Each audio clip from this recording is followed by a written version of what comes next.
April 11th, 2013. Dear Oprah, I can only begin to tell you how thrilled I am to finally meet you. You've inspired my life in so many ways. Because of you, I've had the courage to say yes to opportunities I would not have ever considered out of fear. These opportunities ended up being amazing experiences, great life lessons, and so giving to me as well as many others. I am sure you have heard this so many times, but I am your biggest Canadian fan. For over a decade, I've been trying to meet you. I've watched your show ever since I could get Oprah on TV, and from that moment, you inspired me. Twice in the past, I almost met you. I had tried for years to get tickets to your show, and one time your team called me to invite me when I was in Hawaii celebrating our 10-year wedding anniversary, May of 2007. I was so disappointed, I even considered cutting my 10-year wedding anniversary short to go to your show. But my husband had booked and planned everything as a surprise, and I did not want to hurt him or ruin our anniversary celebration. I still have a little ache that I didn't make it on your show because I was so sure I would have met you somehow. Your staff was so wonderful and understanding. They suggested I call back in the fall. The second time was in the fall, 2008. I had printed one of my favorite pictures of you and posted it on my vision board in my home office. And in your hand, I drew a picture of a book. And I wrote on it, The Blessings of Autism, which represented my desire to write about autism one day. You see, I'm the mother of 3 beautiful children, 2 with special needs, and my youngest has autism.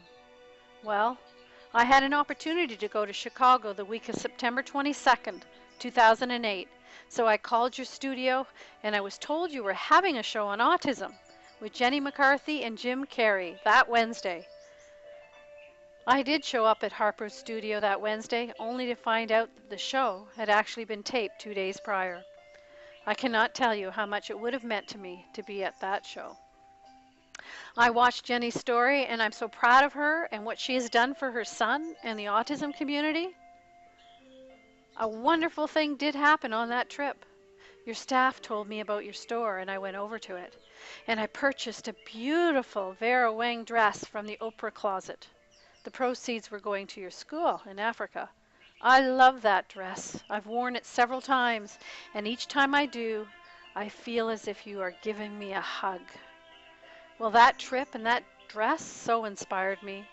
I had sponsored a small boy named Issa in Uganda, Africa, and he was 7 years old, and his sponsorship was ending. I decided that I may not be able to build a school, but I could somehow put him through university. I also tried to get a passport and visa for him to come and visit us in Canada. It took over 2 years to work on this. Long story short was that the Canadian government denied Issa coming because they feared he would not go back. He was devastated. My children were devastated. They had written to him every year since we began sponsoring Issa. I thought that was the end of the whole situation. Then a strange thing happened.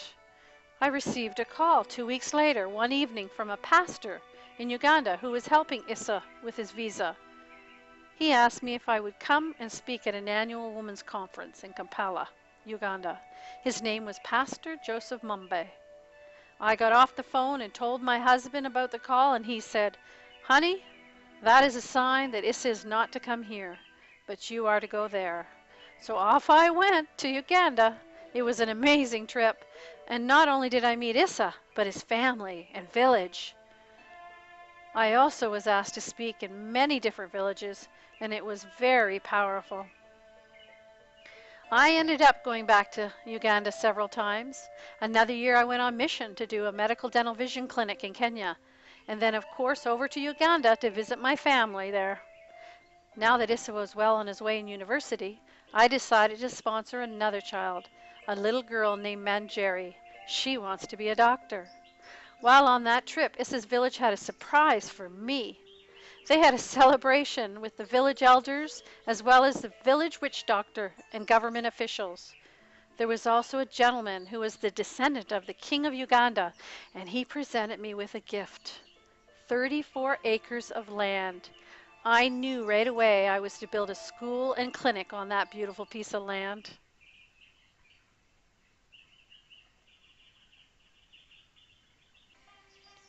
We began a foundation right away. It has been incorporated by the Ugandan government, but unfortunately not in Canada. Lots of red tape. I have a board in Canada and Uganda and a consultant in Uganda. All plans are made. I told God I was willing and able to make this happen. I just needed God to help me get the funding to do it. I also realized that had I not had the courage to take a leap of faith and go to Uganda myself to speak, none of this would have happened. God's plans are always better than our own, aren't they? In December 2007, I was in a bad car accident. A young man hit me, and after several years of therapy, the specialist told me I would probably never work again. So last December, I decided because I could no longer practice in my profession as a dental hygienist, maybe it was time to write the book that has been on my heart for 13 years, and the one I drew on your picture in 2008. I thought I was going to write my story and experience with living with autism, but I woke up December 15th last year, and I felt clearly in my heart that I was not supposed to write my story, but write the book I wish someone had handed to me when we received the diagnosis of autism. It took me 1 year and 8 days to write, and it's been an amazing year. I met Jack Canfield, and he mentored me with my book. Because of Jack's suggestions, I'm also going to have a website called livingautism.com for parents and caregivers who care for loved ones with autism spectrum disorders. When I was president of Autism Society New Brunswick in our province in 2003, I had met with several government MPs and worked hard along with parents, and we raised $1.8 million in funding for therapy for all children diagnosed in our province. Now all children receive $20,000 a year for needed therapy. Over the last 13 years, I've watched many families fall apart due to the stress of autism. 80% of marriages fail when there is an autistic family member. I also realize that so many parents put everything they can financially to the needs of their children's therapies and education. So often there is never anything left for other needs of the parents and family extras. Some lose their homes and life savings. I realize that somehow I must be able to do something about this. I want to do something. So I asked myself, what would Oprah do? And in my heart, the answer came. Start the Living Autism Foundation to offer parents and caregivers free weekend retreats so they can reconnect the relationships, relax, and refuel. And by doing so, they go home better able to care for their children. I haven't worked out all the details yet, but I'm sure God will send me the right direction and to the right people.